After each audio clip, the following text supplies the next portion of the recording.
이번 시간에는 창비문학 시조 세수인데요. 첫 번째 시가 백설이 잦아진 고래, 두 번째 시가 윤선도의 만흥 연시조 중에서 삼수에 나온 잠들고 혼자 앉아 라는 시와 사설시조 니미오마 학원을 세 편 공부해 보도록 합시다. 자, 그러면 시 작품 들어가기 전에 시조의 특성 먼저 살펴보고 갈게요. 자, 시조는 고려 말부터 창작되기 시작했죠. 고려 말부터 창작되어서 오늘날까지 향유하는 문학입니다.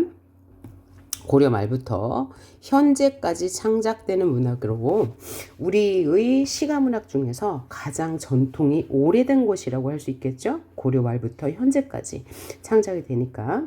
그리고 이 또 시조는 조선시대에 무엇과 더불어 가사와 더불어 가장 많이 향유되었던 문학의 갈래라고 할 수 있습니다. 그러면 이 시조는 길이에 따라서 종류를 나눠볼 수 있는데요. 평시조, 연시조, 어시조, 사설시조입니다.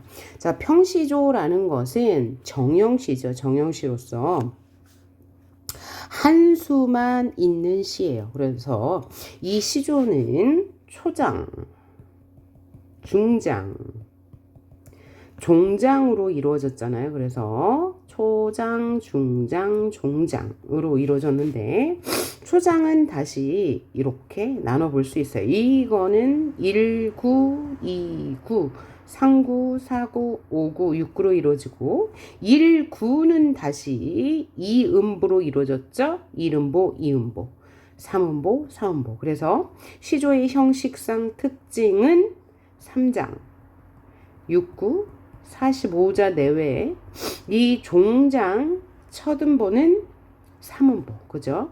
요게 이제 정형시의 형식입니다. 그런데 이 정형시는 무엇을 계승했다고요?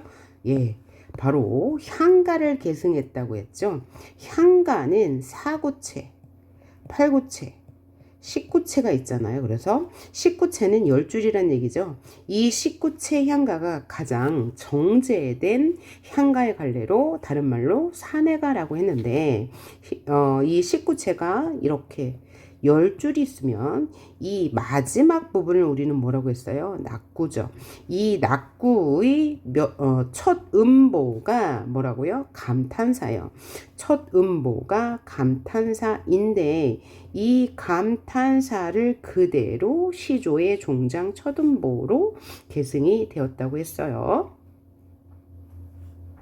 자, 향가를 계승한 시조는 어떤 면에서 향가를 계승했다고요? 예, 이 향가의 낙구 첫음보 감탄사가 계승이 되었고 처음에는 감탄사로 시조가 점점점 시간이 지나면서 이 감탄사가 뭘로 종장 첫음보에 삼음절로 계승이 되었다는 거, 이게 첫 번째고, 두 번째는 의미상 세 개의 단락, 의미상 세 개의 단락으로 구성된 게 이제 이 향가의 낙구를 계승한 것이다. 요것이 중요한 거고요. 자, 그러면 평시조 같은 경우에는 이렇게 초장, 중장, 종장이 하나의 수, 일수로 이루어진 것, 딱 한 수만 있는 게 평시조죠.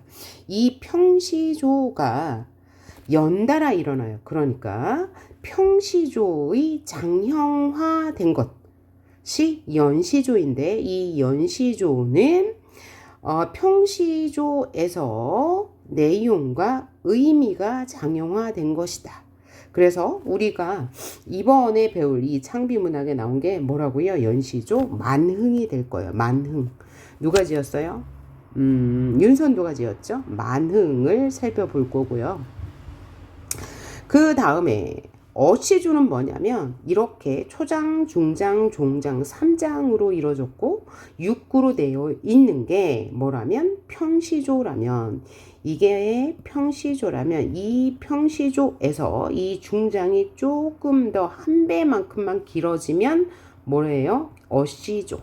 그리고 이 중장이 한 배가 아니라 아주 많이 길어져요. 아주 많이 길어져서 굉장히 길어지면 이게 뭐예요? 사설시조라고 합니다. 그러면 이 사설시조는 언제부터 향유되었어요? 조선 후기부터요. 조선 후기부터고 어시조도 조선 후기. 그러면 평시조가 가장 먼저 창작되기 시작했는데 이 평시조는 고려 말부터, 그 다음에 조선 초부터 연시조, 그 다음에 조선 후기부터 창작되기 시작한 게 어시조랑 사설시조입니다. 자, 형식적으로 볼 때 평시조는 뭐라고요? 정형시예요. 그 다음에 연시조도 평시조에 장형화되면서 이 연시도 역시 똑같이 3장 6구 45조와 내외의 이 시조가 여러 단락이 있는 거니까 얘도 연시조도 뭐예요? 정형시가 되는 거예요. 연시조도 정형시이고요. 그러면 어시조와 사설시조는 뭐예요? 정형시에서 뭐 한 거예요? 정형시의 제약을 받지 않고 중장이 장형화된 거죠. 그러니까 정형시의 변형이라고도 할 수 있는데, 하지만 정형시에서 탈피했다고 해서 초장, 중장, 종장이 없는 것은 아니고요. 초장도 있고 중장도 있고 종장도 있어요. 그러면서 종장의 첫 음보는 3음절로 그대로 계승이 됩니다. 하지만 중장만 길어진 거죠. 어시조와 사설시조는요. 이렇게 길어진 어시조와 사설시조는 내용과 의미를 확장한 게 아니라 감정을 확장한 거예요. 그러니까 화자의 감정을 길게 늘어뜨린 거예요. 그래서 얘를 뭐라고도 하냐면 장면의 극대화라고 합니다. 이 장면의 극대화라는 표현을 우리가 언제 했죠? 판소리 개 소설을 할 때 배웠죠. 그래서 하나의 장면을 길게 늘어뜨려요. 그러려면 그렇게 되면 뭐예요? 당연히 열거가 나올 수밖에 없고 과장이 나올 수밖에 없고, 또 이 사설시조와 어시조는 작가층이 누구니까? 평민이니까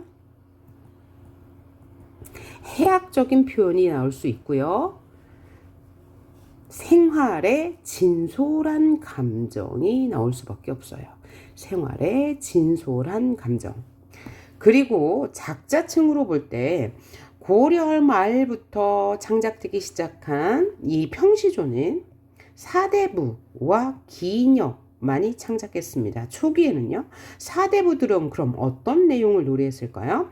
고려 멸망을 한탄한다던가, 조금 더 지나서는 세조, 계유정난과 관련해서 사육신과 생육신이 세조를 비판하는 내용, 우국지정이 되겠죠. 그 다음에 충신연주지사의 내용. 충신연주지사는 뭐예요? 충신이 임금을 그리워하는데요. 그 다음에 자연친화를 노래한 내용. 그래서 충신연주지사와 자연친화의 내용을 두 개 다 담고 있다. 그러면 뭐라고 하냐면 강호가도라고 합니다. 그래서 조선 전기의 사대부들은 강호가도나 우국충정을 노래했고, 그 다음에 연시조 역시 같은 내용을 노래했습니다. 그런데 조선 후기로 들어서면서부터 작자층이 평민으로 확대되었어요. 그때 그 평민은 일반적인 평민과 함께 중인도 평민에 속하죠. 그 다음에 여성에게까지 확대되면서 이제 소재가 다양해진 거예요. 그러면서 진실한 생활의 감정을 노래했어. 예를 들면 사랑과 이별이 있을 수 있죠. 당연히 그거는 그죠? 이 생활의 감정이고, 또 하나 시집살이가 너무 고되다는 내용, 그죠? 뭐 이런 내용 다 나올 수 있는 게 조선 후기의 시조이고, 이 내용은요 그대로 가사에서도 나오게 됩니다. 다시 한번 얘기하자면 조선 전기의 시가문학은 관념적인 내용을 다뤘다면 조선 후기의 시가문학은 사실적인 내용을 다뤘다라고 정리해 볼 수 있겠어요. 자, 그러면 시조 3편 들어가 보도록 할게요. 첫 번째 시조가 백설이 잦아진 고래죠. 그래서 시조는 제목이 없습니다. 평시조는요. 그래서 1, 9를 따서 제목으로 합니다. 자, 이 시조의 작가가 누구예요? 이색. 자, 우리가 시를 해석할 때 맨 먼저 제목을 봐요. 제목이 없다면 작가를 보면 그 작품의 색깔이나 내용을 어느 정도 유추할 수 있죠. 그리고 시의 겉모양, 형식만 봐도 어떤 내용이구나를 우리가 예상할 수 있어요. 아까 뭐라고 그랬죠? 고려 말부터 지어진 시조는요. 작자층이 누구라고요? 사대부. 그죠? 고려 말에 지배층 사대부. 그리고 누가? 기녀가 지었다고 그랬어요. 기녀는 주로 어떤 내용을 노래하겠어요? 사랑과 이별에 대해서, 주로 이별에 대해서 노래를 할 거고요. 그럼 사대부는요, 충신연주지사 혹은 우국지정에 대해서 노래했다고 했죠. 그러면 이 이색이라는 작가를 보니까 이 사람은 뭐예요? 사대부, 이름이 있으니까 사대부죠. 그러면 어떤 걸 노래했겠어요? 예, 우국, 충정 아니면 충신연주지사를 노래했겠죠. 자, 그리고 이 이색이라는 작가는 여러분 역사 시간에 배워서 알겠지만 고려 말에 무슨 파예요? 온건개혁파예요? 아니면 급진개혁파예요? 온건개혁파죠. 온건개혁파. 온건개혁파는 뭐예요?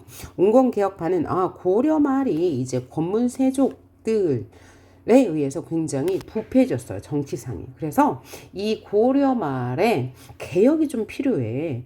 이 권문세족들이 부패해지면서 평민들을 지나치게 이제 수탈하거나 평민들이 살기가 너무 힘들었거든요. 그러니까 개혁이 필요해. 개혁이 필요하다는 것은 인정하지만 급진개혁파는 둘 다 개혁이 들어가니까 개혁을 요구하겠죠. 그런데 급진개혁파는 아예 고려 왕조를 뒤엎고 새로운 왕조를 만들어야 돼 라고 하는 입장이고, 반면에 누구는 온건개혁파는 아니야, 새로운 왕조는 필요 없어. 뭐야? 고려를 그대로 이으면서 계승하면서 이 부패상만 어떻게 척결하면 되지 않겠냐라고 한 거예요. 그러니까 이 온건개혁파는 고려 멸망을 원해 안 원해요? 원하지 않아요. 고려가 멸망하는 것을 부정합니다. 그죠? 한탄해요. 고려 멸망에 대해서 한탄하는데 결국은 어떻게 됐어요? 급진개혁파에 의해서 고려가 멸망하고 조선이 들어서게 되잖아요. 그래서 조선이 들어서기 바로 전에 이색 그리고 길제, 정몽주는 고려가 멸망하는 것에 대해서 안타까워하죠. 이미 구구는 기울어져서 뭐죠? 조선 쪽으로 갔지만 그래도 이 고려 멸망에 대한 안타까움을 노래한 사람이 여기 이제 온건개혁파가 되겠고, 그러면 조선 개창에 반대한 사람들은 뭐예요? 살인파가 되는 거죠. 살인파는 뭐야? 시골에 내려가서 이 성리학이라는 학문을 연구하는 거죠. 정치에 참여했어요? 못했어요? 정치에 참여하지 못하죠. 그죠? 그럼 정치에 참여한 사람들은 급진개혁파인 거예요. 그러면 시골에 내려가서 뭐 하는 거예요? 시를 쓰는 거죠. 이런 시를 쓰죠. 평시주도 쓰고 연시주도 쓰고 뭐 이러는 거죠. 자, 그러면 내용이 뭘 것 같아요? 네, 고려 멸망에 대한 한탄입니다. 고려 멸망에 대한 한탄. 나라가 멸망한 것을 한탄한다. 그런 것을 우리는 사자성어로 뭐라 합니까? 맥수지탄이라고 하죠. 뭐라고 한다고요? 맥수지탄. 그럼 맥수지탄이 무슨 뜻이냐면 보리맥자예요. 보리가 무성하게 자란 것을 탄식한다. 그래서 나라가 망한 것을 탄식한다 라는 뜻입니다. 그런데 여러분들이 이 맥소지탄과 뭘 헷갈리냐면 풍소지탄을 헷갈려요. 풍소지탄은 맥소지탄과 관계가 없어요. 풍소지탄, 탄식하는 건 맞아요. 그런데 풍수는 뭐냐면 효도를 다하지 못한 거예요. 그래서 효도를 다하지 못한 채 어버이가 돌아가셨을 때 느끼는 슬픔. 이건 뭐라고요? 어버이가 사망한 것에 대한 한탄. 효도를 다하지 못하는데 어머니가 돌아가셨어. 그때 느끼는 그 한탄을 풍수지탄이라고 해요. 자, 자 봅시다. 백설이 잦아진 고래에 구름이 머흘래라. 반가운 매화는 어디에 피어 있는고? 석양에 홀로 서 있어. 갈 곳 몰라 하노라. 자, 백설이 잦아진 꼴에 백설이 사라진 곳에 서서 사라진 곳에 구름이 험하기도 험하구나. 머흐다가 험하다라는 뜻이거든요. 그러니까 구름이 험하다고 했으니까 구름은 부정적인 대상일 거고요. 백설이 사라진 곳이니까 뭐요? 당시 시대적 배경을 본다면 백설이 사라지고 구름이 머물어. 그러니까 뭐야? 고려의 유신들은 사라지고 그곳에 조선을 개창한 사람들이 험하게도 서 있구나. 그러면 여기서 백설은 누굴 의미하는 거죠? 고려 유신을 의미해요. 그러니까 중의법이 되는 거죠. 백설이라는 겨울을 나타내는 것도 되고 뭐야? 고려의 유신도 되는 거죠. 그러니까 얘는 비유적 표현, 상징적 표현이 있는 거예요. 비유법으로 보자면 은유법이고, 그죠? 이 백설이 궁극적으로 의미하는 상징하는 바는 뭐라고요? 고려의 유신이니까요. 그러니까 백설이 잦아진 골은 뭐야? 마을이죠. 그러니까 백설 즉 고려 유신이 사라진 곳은 이 이색이라는 화자에게는 뭐야? 실현을 겪는 장소가 될 거예요.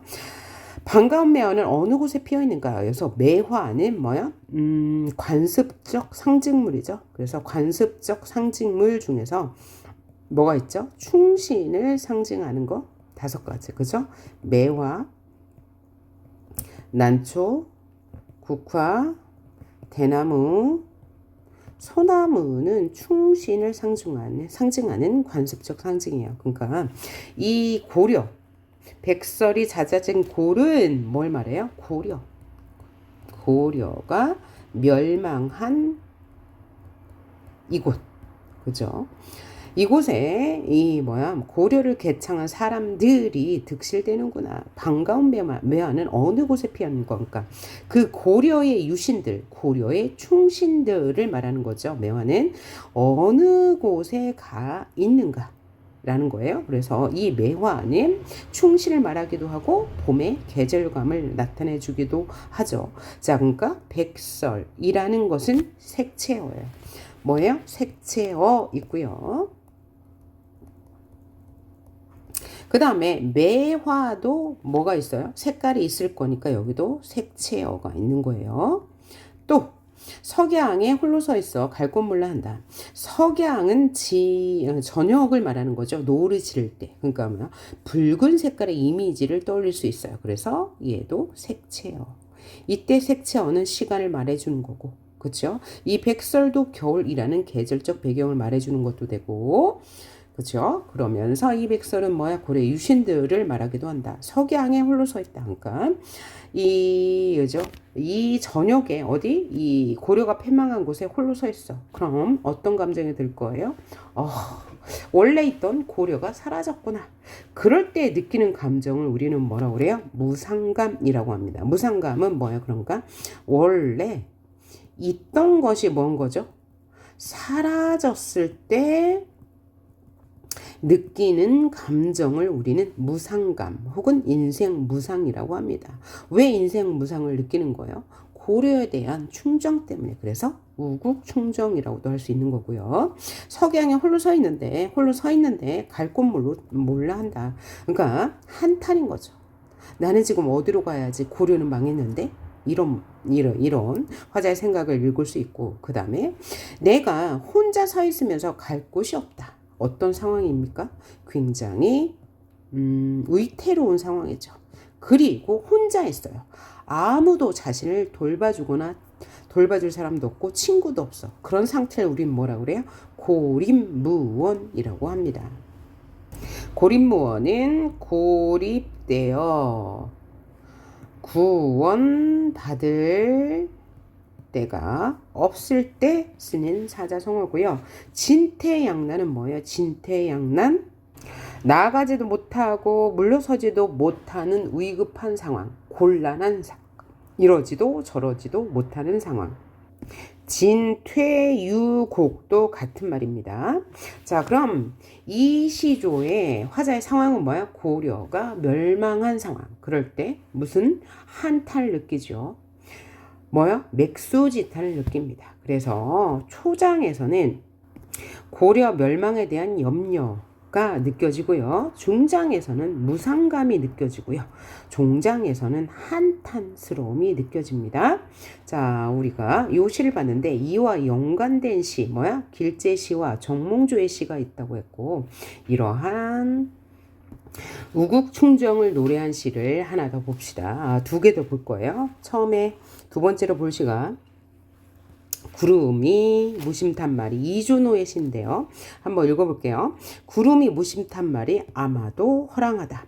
허랑하다는 거짓말이다. 구름이 무심탄은 이 중세국어의 무심탄은 어떤 뜻이에요? 욕심이 없다라는 뜻입니다. 구름이 욕심이 없다는 말은 아마도 거짓말이다라는 거죠. 그죠? 그러면 이 구름은 욕심이 있다라고 해석할 수 있으니까 구름은 부정적인 시어가 될 거고요. 중천에 혼자 떠 있어 임의로 다니면서 누가요? 구름이요. 구름이 하늘에 있잖아요. 그래서 하늘 가운데 떠 다니면서 그죠? 마음대로 돌아다녀요. 그래서 구름을 뭐예요? 비판한 거죠. 그러면 얘도 이존호의 시인데요. 고려 말에 지어진 시예요. 그러면 고려 말의 시대적 상황을 뭐하는 시? 비판하는 시. 풍자적인 시죠. 그죠? 구태여 광명은 날빛을 따라다니며 덮어요. 누가요? 구름이. 자, 그러면 광명한 날빛은 뭐예요? 밝은 날빛, 하늘에 떠있는 해를 말하죠. 그래서 하늘에 떠있는 해와 또 달과 별, 이런 것은 무엇을 상징한다고요? 관습적으로 볼 때 임금을 상징합니다. 그러니까 임금의 해안을 가리는 구름은 뭐가 되는 거예요? 간신이 되는 거예요. 이때 고려 말의 상황으로 볼 때 이존호 작가가 지은 거니까요. 상황으로 볼 때 그럼 그때 간신은 누구냐면 신돈이요. 신돈이 누구? 임금 국민왕의 그죠? 눈을 가리면서 횡포를 저질러요. 그죠? 그래서 이 신돈을 비판하는 시가 되겠습니다. 그래서 풍자적이죠. 비판하니까요. 우의적, 직접적으로 말하지 않고 돌려서 말하고 있어요. 그죠? 의인법이 쓰였어요. 구름이 무심하다라고 했으니까요. 욕심이 없다라고 했으니까. 그 다음에 구름은 간신을 상징하고 광명한 달빛은 뭘 상징해요? 임금을 상징한다. 그러니까 상징법도 쓰인 거고요. 자, 그래서 뭐에 대한 비판? 고려 말 간신에 대한 비판을 다룬 시라고 하겠다. 자, 다음으로 볼 시는 원천석의 시조. 한번 봅시다. 비슷한 상황입니다. 흥망이 유수하니 만월때도 추초로다. 500년 왕업이 목적에 붙였으니 석양에 지나는 객이 눈물겨워하노라 라고 했네요. 자, 그러면 이 원천석 작가도 고려 말에 있었던 사대부이니까 고려 말의 상황을 떠올리시면 되겠어요. 흥망이 유수하다. 그러니까 흥하고 망하는 것은 흔한 일이다. 그런데 뭐가 망했나요? 고려가 멸망했으니까 고려가 멸망한 것을 이렇게 표현한 거죠. 만월때도 추추로다. 만월때는 고려의 도읍지를 말해요. 고려의 도읍지가 풀더미로 가을 풀로 덮여 있다. 가을 풀로 덮여 있다. 그러니까 뭐야? 고려가 멸망했다는 이야기죠. 그래서 여기서도 맥수지탄의 정서가 느낄 수 있네요. 500년 왕업은 뭐야? 고려의 500년 역사가 목적에 붙였다. 목적은 뭐냐면 피리소리, 아이가 부는 피리소리, 아이의 피리소리에 묻혔구나. 이때 느끼는 정서는 무상감이에요. 그러니까 고려는 사라졌어. 원래 있었던 것이 인생무상 똑같이 나오죠. 그래서 여기서부터 종장입니다. 종장에서 뭐라고 하냐. 석양에 지나는 객이 눈물겨워한다. 그러면 석양에 지나는 객은 누구? 석양에 이 뭐죠? 만월대를 지나가는 객은 바로 누구예요? 화자 자신. 화자 자신이 되는 거죠. 눈물겨워한다. 이거 뭐죠? 한탄이죠. 맥수지탄입니다. 그렇죠? 그래서 회고적이다. 지난 일을 고려의 어떤 시대? 고려가 이제 그 융성했던 시대를 회고하면서 고려가 현재 망해서 한탄하고 있어요. 감상적이에요. 그죠? 은유적. 그죠? 뭘 은유, 뭘 비유했어요? 만월대가 추초다 뭐야? 고려의 멸망. 그 다음에 영탄, 감정이 드러나 있죠? 추초로다. 여기 이렇게 감정이 드러나 있습니다. 그러니까 뭐야? 영탄법 쓰인 거예요. 자, 영탄법에는 세 가지 종류가 영탄법이 아니고 영탄적 어조에는 세 가지 종류가 있다고 그랬어요. 그럼 영탄적 어조는 뭐예요? 감정을 드러내는 말투. 첫째는 이와 같은 감탄문을 뭐라고 그래요? 영탄법. 두 번째는 대상을 부를 때 돈호법. 세 번째는 설의법. 설의법은 뭐예요? 의문형 문장 구조이지만 의미를 강조하는 것일 뿐 질문이 아닐 때. 그죠? 자, 그래서 얘는 지금 이런 시조예요. 고려 멸망에 대해서 한탄하는 시조가 되겠습니다. 자, 그래서 우리가 지금 평시조 3개 봤어요. 평시조 중에서 고려 멸망에 대해서 한탄하는 시조 3개 봤습니다. 백설이 잦아진 고래, 흥망이 유수하니, 구름이 무심탄말이. 그죠? 요 3개 봤고요. 그 다음, 윤선도의 만흥이라는 연시조 봐야 되고요. 그 다음에 사설시조 봐야 되는데, 그거는 다음 파일에서 이어서 하도록 할게요. 자, 열공하십시오.